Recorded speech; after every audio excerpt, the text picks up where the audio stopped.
봉독하겠습니다.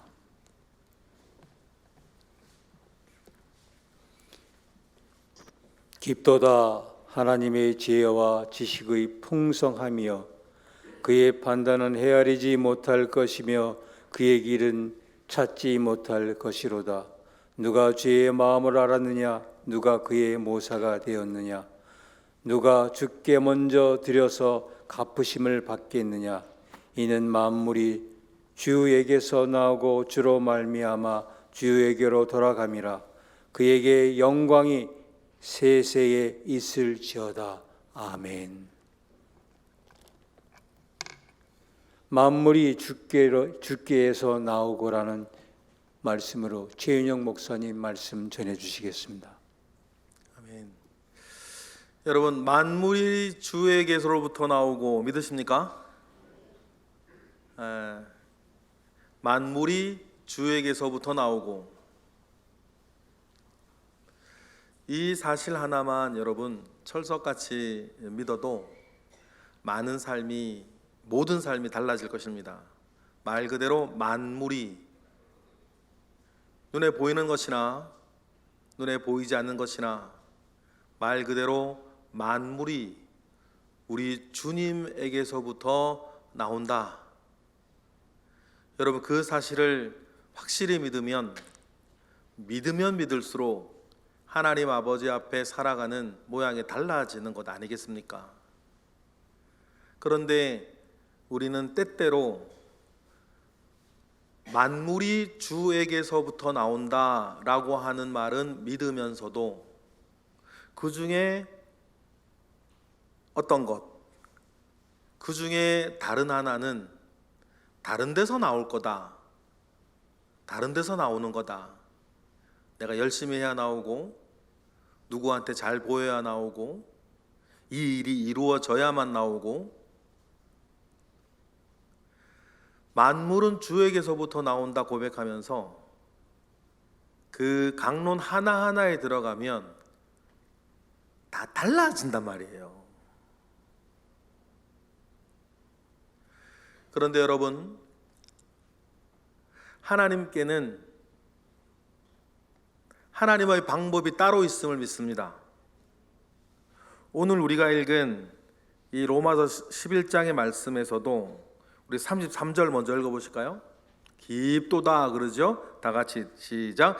깊도다 하나님의 지혜와 지식의 풍성함이요 그의 판단은 헤아리지 못할 것이며 그의 길은 찾지 못할 것이로다.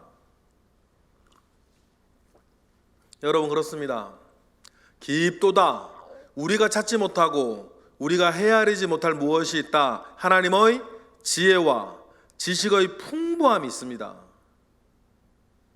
그러니 우리가 자꾸만 내 생각, 내 지식, 내 경험, 옆 사람 말, 세상 소리에 막혀가지고 만물, 모든 것이 주님으로부터 나온다 라고 하는 사실을 잘 믿지 못할 때가 있어요. 사실 우리만 그런 것도 아니고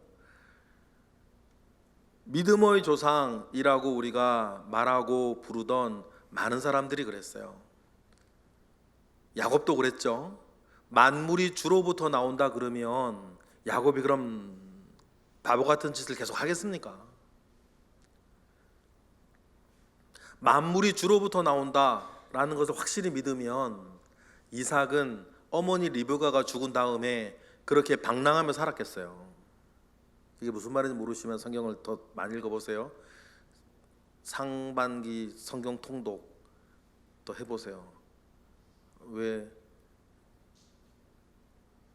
리브가가 죽었는데 왜 야곱이 노숙자가 돼가지고 방랑하고 다니나?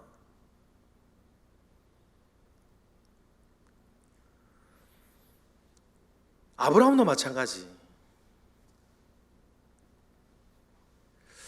아브라함도 만물이 주에게로부터 나오고 라고 하는 이 말을 믿고 살았죠. 그런데 사실 성정이 우리랑 같아서 강론으로 들어가면 자기 생각, 자기 경험, 자기 상식에 하나님의 능력을 가두어 두고 있을 때가 참 많았어요. 아브라함의 아들 이삭의 이름 뜻이 뭔 줄 아시죠? 아브라함의 아들 이삭의 이름 뜻은 웃음이라는 뜻이었어요.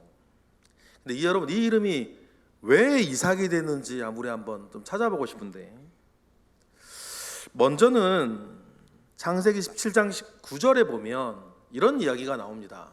창세기 17장 시작.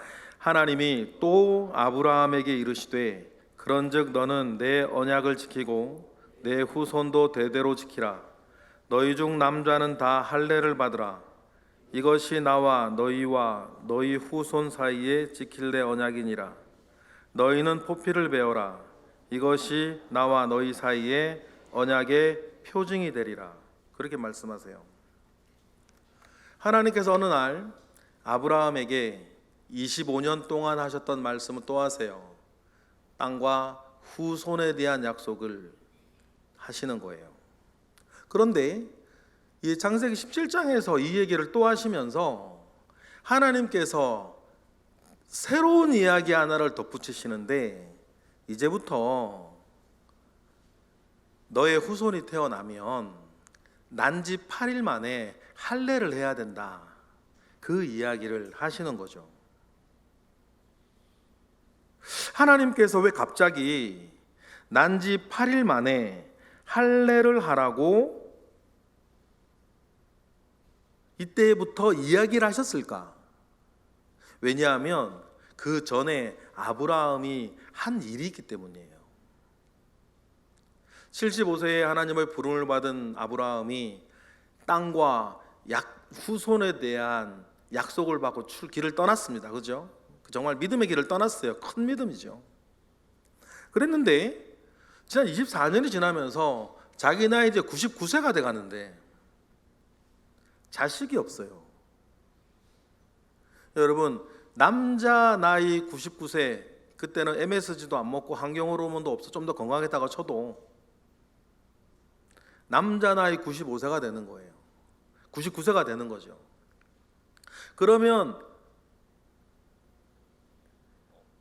생물학적으로 자기가 뭔가 이렇게 아이를 낳을 수 없는, 또 사라의 나이도 말이에요. 생리가 끊어진 지가 몇 년이고, 이게 뭡니까 여러분? 인간의 상식, 인간의 경험, 인간의 지식이었어요. 그러니 창세기 16장 오늘 말씀 직전에 아브라함이 한 일이 16장에 뭐가 나오냐면 하갈과 동침하는 장면이 나와요. 그래서 태어난 사람이 누구였어요? 이스마엘이었단 말이에요. 물론 그 전에도 하나님께서 후손 얘기하면 이제 내가 무슨 어떤 하나님 아브라함 이렇게 생각했죠. 내 종, 내가 제일 신뢰하는 종 다메섹 사람 엘리에셀이 내 뒤를 이어가나 보다. 그런데 하나님 아니라 그랬단 말이에요.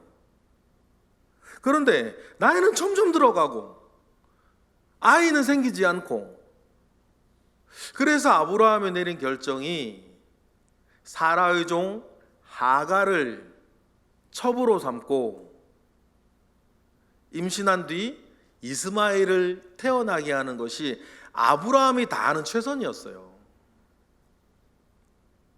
하나님께서 그거 다 아시고 보셨죠. 어제도 말씀드렸지만요, 하나님의 뚜렷한 특징이 있는데 여러분들이 잘못된 마음, 잘못된 생각, 잘못된 결정을 내려 살아가고자 할 때에 하나님이 그걸 막지 않으시더라. 성경 전체가 그래요. 그 막으셨으면 아담과 하와가 선악과를 따먹겠습니까? 지금 우리도 마찬가지.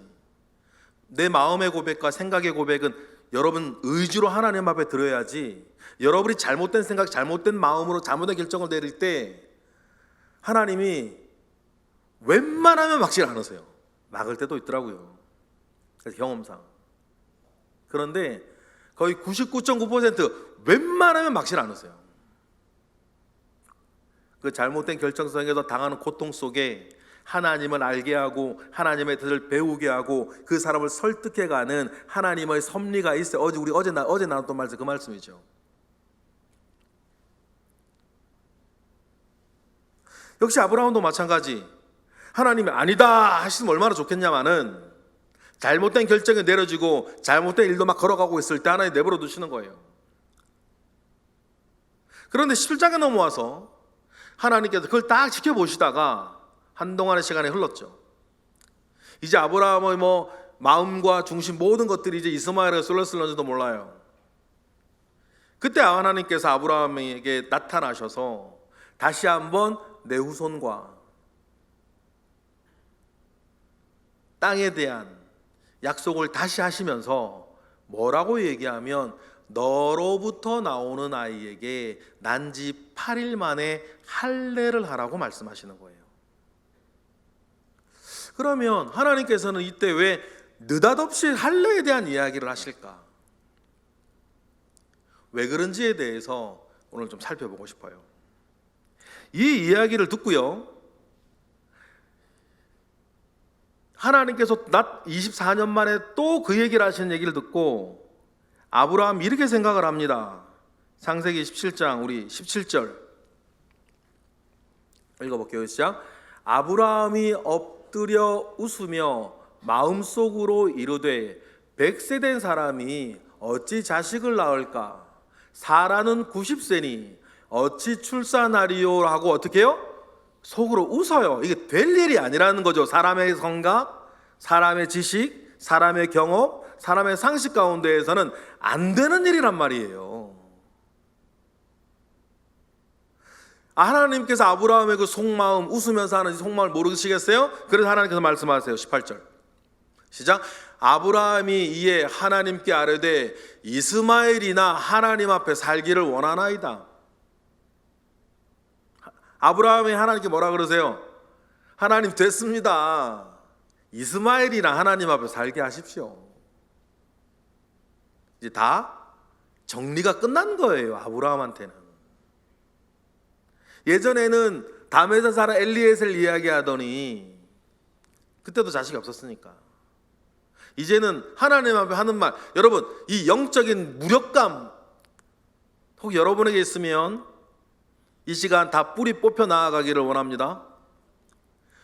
아무런 기대 없음, 이스마엘이나 하나님 앞에 살게 하십시오. 마음으로 다 결정해 놓고 자기의 상식과 자기의 경험과 자기의 지식 안에 모든 거 다 결정해 놓고 이스마엘이나, 혹시 여러분들 중에 이런 분 계세요? 아유, 뭐 이렇게 살다 죽게 하십시오. 하나님에 대한 아무런 기대도 없고 하나님에 대한 아무런 의지도 없고 영적인 나태함과 영적인 태만함과 영적인 게으름 속에 갇혀서 하나님을 향한 아무런 기대 없이 이스마엘이나 하나님 앞에 살게 하십시오. 여러분, 이런 마음이 행여나 여러분 마음속에 있다면 이 시간 떨쳐버리시기를 원해요.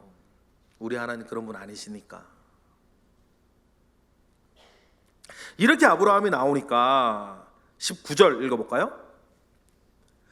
하나님이 이르시되 아니라 내 아래 사라가 내게 아들을 낳으리니 너는 그 이름을 이삭이라 하라. 내가 그와 내 언약을 세우리니 그의 후손에게 영원한 언약이 되리라. 이렇게 말씀하신 거예요. 그리고는 팍 못 박아주세요. 21절로 넘어가면 팍 못 박아주시는 게 뭐냐면, 읽어볼까요? 시작. 내 언약은 내가 내년 이 시기에 사라가 내게 낳을 이삭과 세우리라 그러시는 거예요.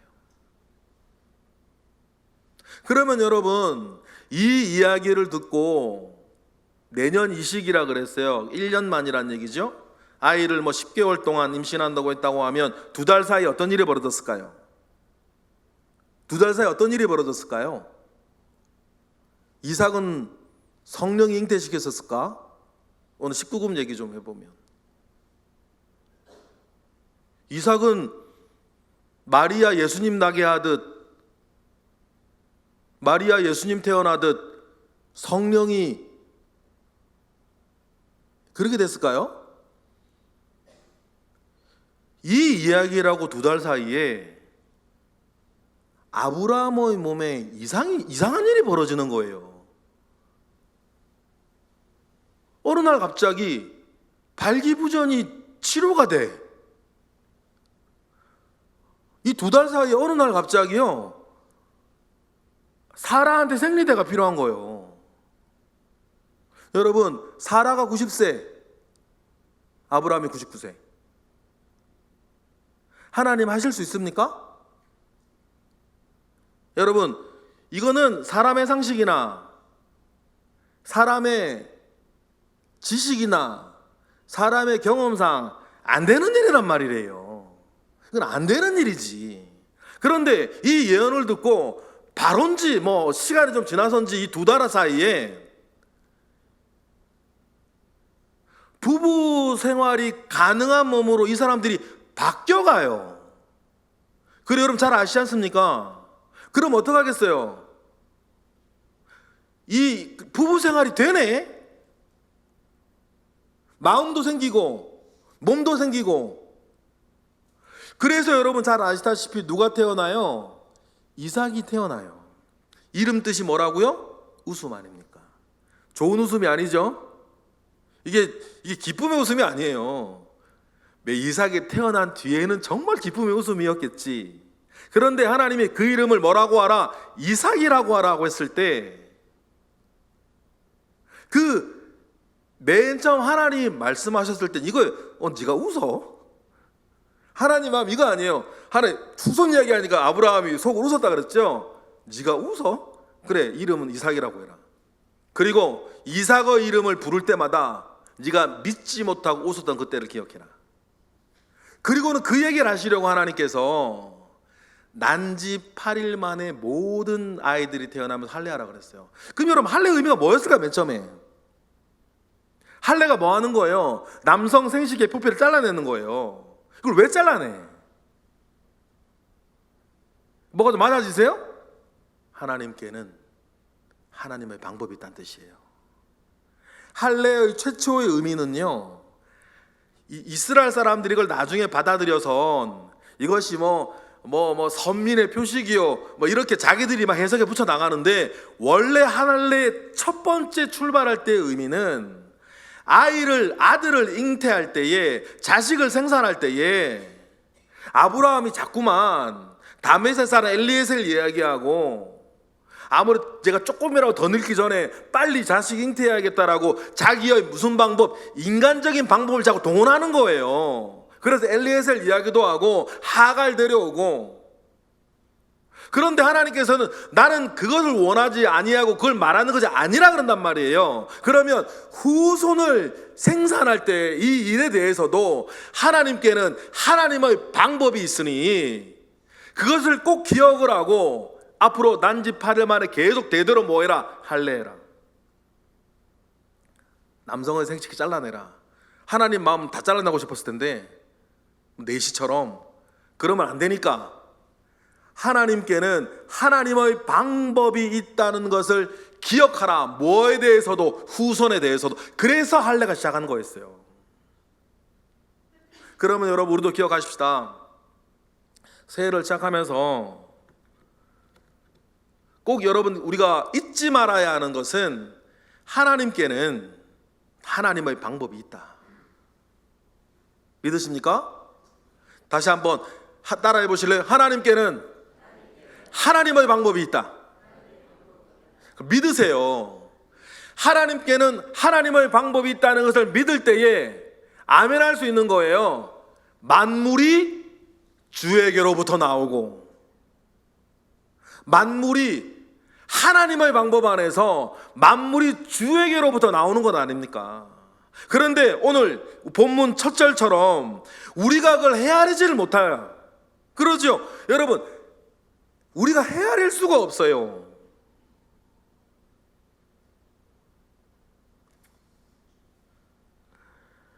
우리가 헤아리지 못한다 하더라도 하나님께는 분명히 하나님의 방법이 있다라고 하는 사실을 여러분, 우리가 잊지 마셔야 해요. 그래서 여러분, 기도하는 겁니다. 그래서 예배하는 거예요. 예배를 이렇게 이해하셔도 돼요. 여러분이 하나님께 잘 보이는 시간이에요.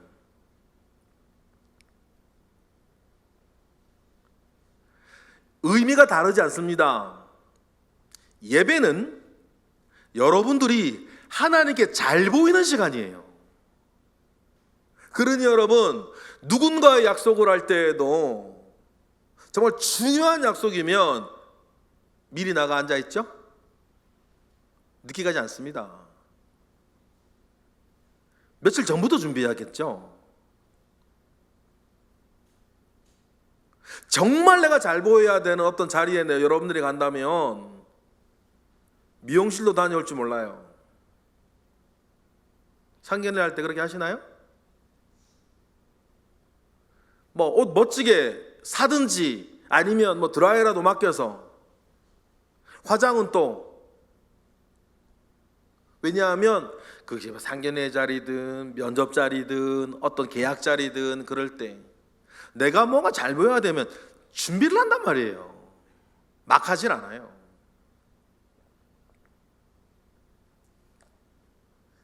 예배는 하나님께 여러분들이 잘 보이기 위한 자리.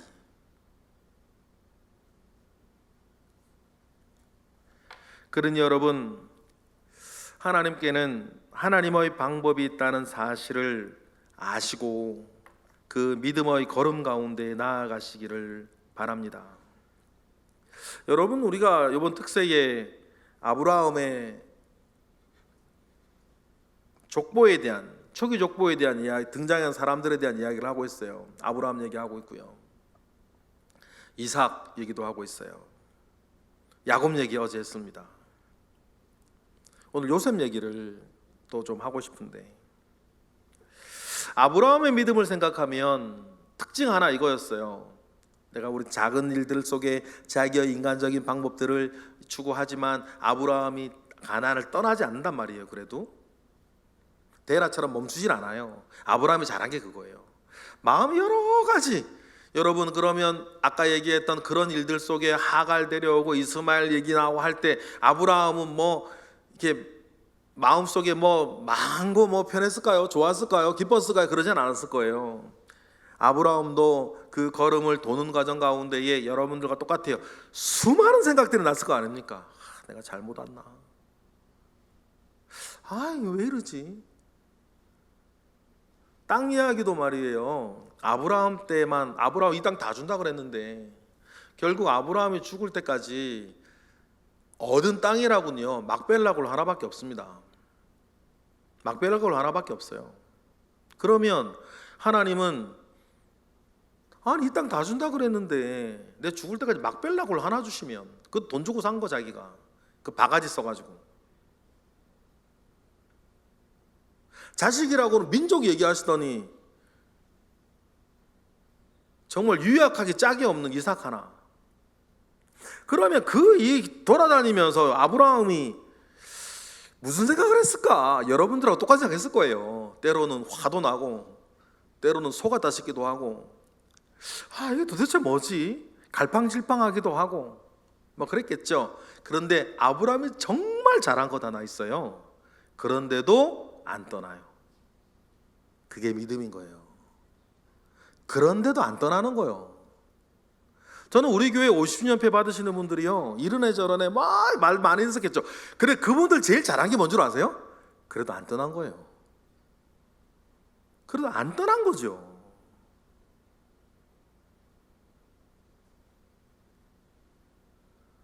그래도 계속 도는 거예요. 마음에 막 이런저런 있어도. 그래서 아브라함의 믿음을 뭐라고 얘기할 수 있냐면 바랄 수 없는 중에 바라는 믿음이었어요. 여러분, 그 믿음 저와 여러분에게 있기를 바랍니다. 바랄 수 없는 중에도 바라는 믿음. 왜냐하면 하나님께는 하나님의 방법이 있으니까. 이삭의 여러 생애를 보면 이삭은 맡기고 사는 사람이었어요. 죽고 사는 문제까지 맡기고 사는. 그러니 이삭은 뭐 특별히 이렇게 희노애락이 별로 없어요. 큰 사건들이 별로 없어요. 맡기고 사니까. 일들이 막 문제가 생겨도 이삭의 특징이 그거예요. 문제를 문제로 만들질 않아요. 막 맞닥뜨려만 하지 않아요. 다 맡기고 살았으니까. 그러니 누가 싸움을 걸어와도 아비멜렉 같은 사람이 싸움을 걸어 싸움이 안 돼. 우물을 몇 차례나 뺏어도 죽어가니까 그냥. 그러니 이삭의 삶은 굉장히 평탄해요. 평탄하죠. 왜 이렇게 살 수 있었을까요? 맡기는 믿음이 있었으니까. 우리 교회에도 가끔 그런 분 계세요. 맡기고 살아요. 자기만 좋아 그래서 맡기고 사니까. 근데 그런 분이 능력 있어요. 그런 분들을 믿음의 은사라 그러는 거예요. 여러분, 우리 중에 오늘 믿음의 은사 얻는 분 있기를 바랍니다. 맡기고 살아요. 맡기고 사는 거죠. 야곱 어제 뭐라 그랬습니까? 철석 같은 믿음이라, 철석같이 믿는 거라 그러지 않았습니까?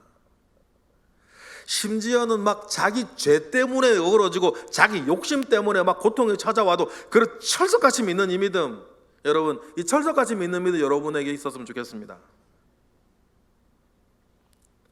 그리고 요셉을 보면요, 요셉은 그 인생을 이렇게 돌아보면 어떤 믿음이냐면 늘 하나님과 동행하는 믿음이었어요. 하나님과 동행하는 믿음.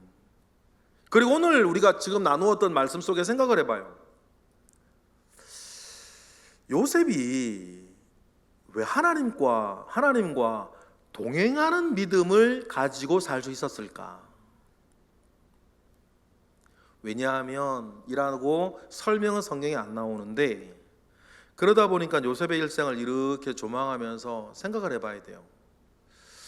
요셉은 어떻게 하나님과 동행하는 믿음 가운데 살았을까? 오늘 본문이에요. 요셉은 분명히 알았습니다. 만물이 주로부터 나온다.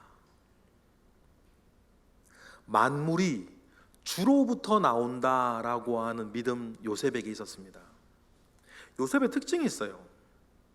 만물이 주로부터 나온다라고 하는 그 믿음 있으니 다른 사람도 아니고 그의 형들이 자기를 죽이려고 했다가 팔아먹었을 때에, 그때의 요셉의 어떤 모양새를 보면 내상을 입지 않아요. 형제들의 그 배신, 사람이 사람을 배신한다 했을 때, 사람이 사람을 배신한다 했을 때 가장 큰 배신이 속여 죽이려고 하는 거라든지 사람을 팔아먹는 것 아니겠습니까? 그런데 그런 배신을 당해도 요셉은 내상을 입지 않아요. 마음에 상처를 입지 않는단 말이에요. 여러분, 왜 그럴까요? 요셉은 그 안에서도 만물이 주로부터 나온다는 사실을 알았어요. 요셉이 내상을 입지 않았다라고 하는 가장 큰 근거는 뭐냐면, 그렇게 억울하게 종이 되어져서 보디발 장군의 집에 갔는데 거기서 열심히 사는 거예요. 도망가려고 그러질 않아요. 전쟁포로든지 어떻게 뭐 이런 거였으면 갈 데가 없어 그럴 텐데, 요셉은 그렇지 않단 말이에요.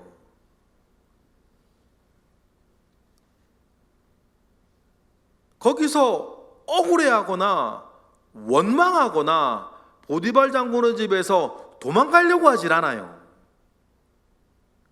이렇게 살 수 있는 가장 큰 이유는, 여러분, 성경은 이렇게 말하죠. 하나님이 함께 하셔서 하는 일이 형통했다 그랬거든요. 그런 이 말의 의미 직전에 요셉의 마음 가운데서는 형들의 일로 상처받지 않았다는 거예요. 여러분, 마음이 단단하고 마음이 뭐 이렇게 좀 특별한 은혜가 있어서 여러분 이렇게 되는 건 아닙니다. 이 믿음이 있어야 되는 거예요. 만물이 주로부터 나온다. 그 믿음이 있으니 요셉은, 그리고는 억울한 일 당하지 않습니까? 보디발 장군의 아내, 그 보디발 장군의 아내 생각하면 이렇게 보디발 장군 할 때 장군이란 단어가 떡 맡은 내시 떡 맡은 관원 할 때 똑같은 단어들이에요. 그러니까 보디발 장군은 남자의 기능을 상실한 사람이었어요. 그러니 예쁜 젊은 여자가 막 그렇게 하는 것도 한편 왜 그렇게 할 수 되나, 여자가 높은 다 가진 여자가, 그러면 우리가 이해할 수도 있겠죠. 근데 그 억울한 일들을 겪고 요셉이 감옥에 갇혀요. 그런데도 여러분, 간수가 감옥의 여러 일들을 요셉에게 맡겼다 그랬단 말이에요. 그 말에서 여러분 또 하나 얻으셔야 되는 건 뭐냐면, 보디발 장군의 아내 때문에 요셉이 감옥에 갇혀도 그 안에서 요셉이 또 무너지지 않았다는 거예요. 내상을 입질 않아요. 왜 그럴 수 있었을까요? 요셉 알았습니다. 만물이 주로부터 나오고.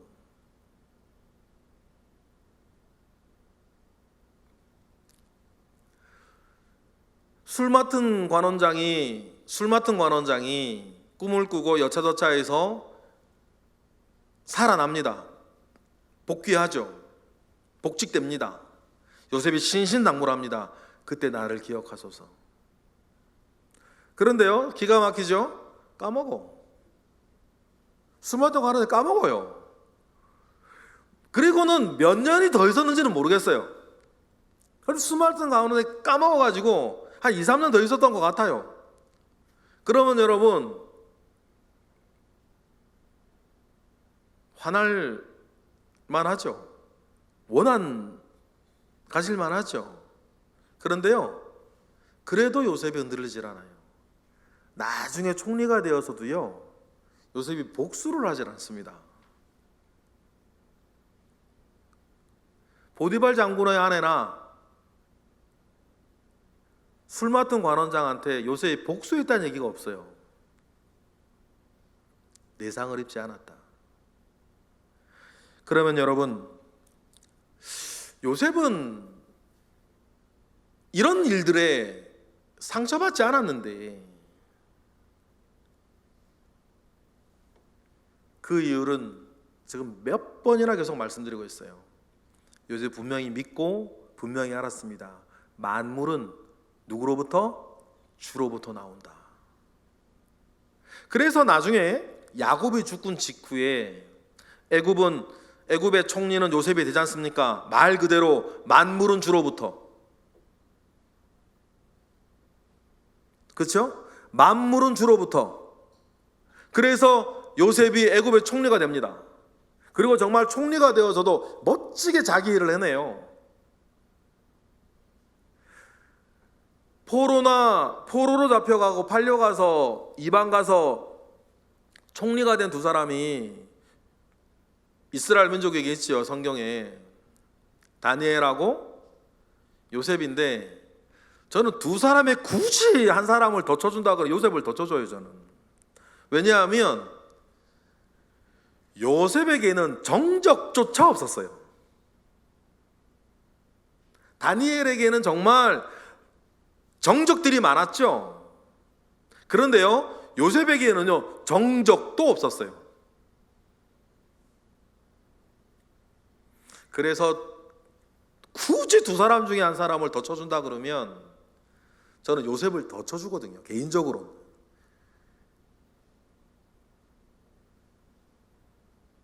그러면 요셉은 그런 자기의 믿음은 만물은 주로부터 나온다 라고 생각하기 때문이라 그랬는데, 야곱이 죽고 아버지 죽었으니 이제 형들이 우리에게 복수할 거야 두려워하던 형들에게 요셉이 하는 말이 있어요. 이 말이 결국 무슨 말이냐면, 좀 이따 우리 읽을 텐데 이 말인 거예요. 형들, 만물은 주로부터 나오는 겁니다. 만물은 주로부터 나오는 거라고 이야기 요셉은 어떤 식으로 했을까요? 50장, 창세기 50장 20절. 두려워하지 말라고 요셉이 말을 하면서 20절에 뭐라 그러죠? 다 같이 읽어보겠습니다. 시작. 당신들은 나를 해하려 하였으나 하나님은 그것을 선으로 바꾸사 오늘과 같이 많은 백성의 생명을 구원하게 하시려 하셨나니 당신들은 두려워하지 마소서. 내가 당신들과 당신들의 자녀를 기르리이다 하고 그들을 간곡한 말로 위로하였더라. 이게 뭐예요? 요셉이 자기식으로 말하는 이 말인 거예요. 형들 두려워하지 마시라. 만물은 누구로부터 나온다? 자기로부터 나옵니다. 그게 아니고 만물은 하나님으로부터 나옵니다. 여러분, 보배로운 믿음을 고백하는 올해가 되기를 우리가 목표할 때에 여러분, 우리에게 당장 닥치는 일이 뭔진 모르겠습니다.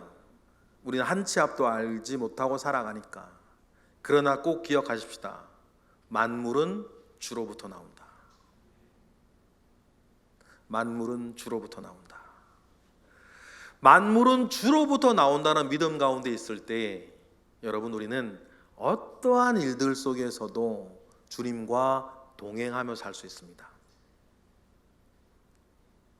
우리가 요셉의 결과지만 보고 애굽의 총리, 와, 모든 형들을 살리고 집안을 일으키고 그것 보면서 하나님이 함께 하신다 말하기 전, 그 전에 형들에게 팔려갈 때, 성폭행범 누명을 쓸 때,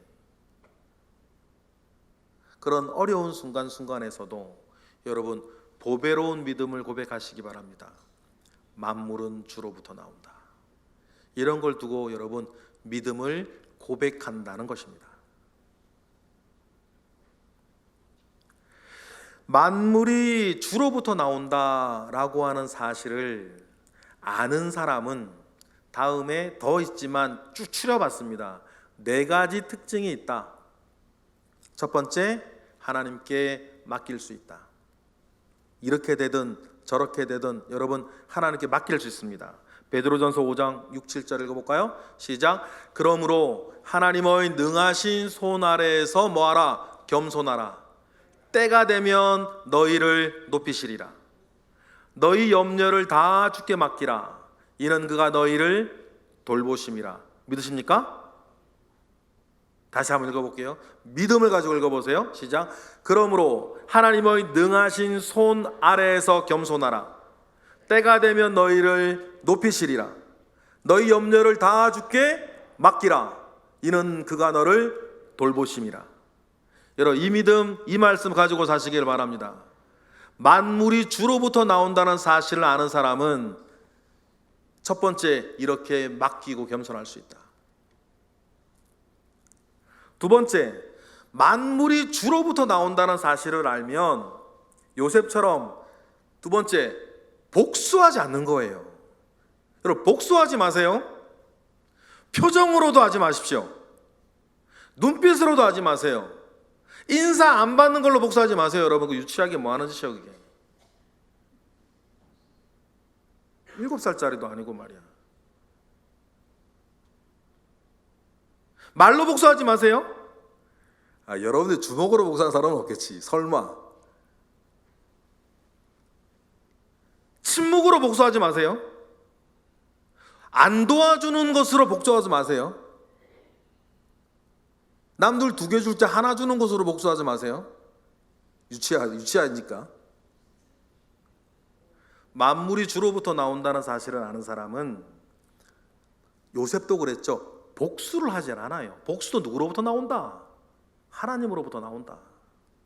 로마서 12장 19절에서 21절 유명한 말씀 아닙니까? 여러분 믿음을 가지고 읽으세요. 시작. 내 사랑하는 자들아 너희가 친히 원수를 갚지 말고 하나님의 진노하심에 맡기라. 기록되었을 때 원수 갚는 것이 내게 있으니 내가 갚으리라고 주께서 말씀하시지 않았냐. 20절. 내 원수가 줄이거든 먹이고 목마르거든 마시게 하라. 그리함으로 내가 숯불을 그 머리에 쌓아놓으리라. 어제 수요일날 김재용 목사님 말씀 들어보니까는 그 뭐 사역 어렵게 하겠다고 큰 소리 던 장로님 축복하는 것으로 이겼다며. 그게 사실 쉽진 않아요, 여러분. 낱말이니까 쉽죠. 그거는 순감정이 막 올라올 때 그러기 쉽지 않단 말이에요. 근데 제 표현으로는 그게 반대 정신이에요. 여러분, 반대 정신으로 사셔야 되는 거예요.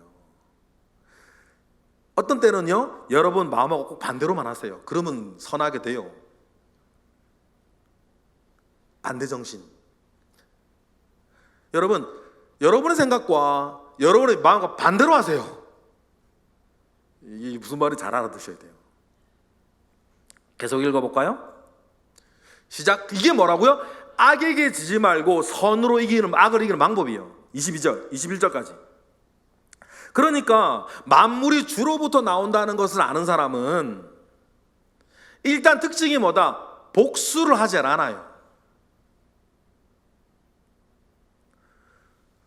굳이 복수라고 하는 말까지 쓰지 않는 정도라 하더라도 여러분, 하나님이 알아서 하실 겁니다. 하나님 알아서 하세요. 어떤 면 하나님이 알아서 안 하셔도 그렇게 될 때가 많아요. 왜냐하면 내 앞에서 샜던 바가지 딴 데 가서는 안 새나. 무슨 말 이해하시겠죠? 내 앞에서 샜던 바가지 딴 데 가면 안 새겠어요? 그러면요, 오늘 설교 못 들은 사람들 알아서 복수를 해줘요. 자기 악함 속에서 또. 그러니 여러분을 고귀하게 살기를 원하지 하나님 마음을 받으세요. 복수하지 마세요. 하나님은 여러분들 손에 피 묻히고 똥 묻히고 사는 거 원하지 않으세요. 여러분 자식들에 대해서 그렇지 않습니까?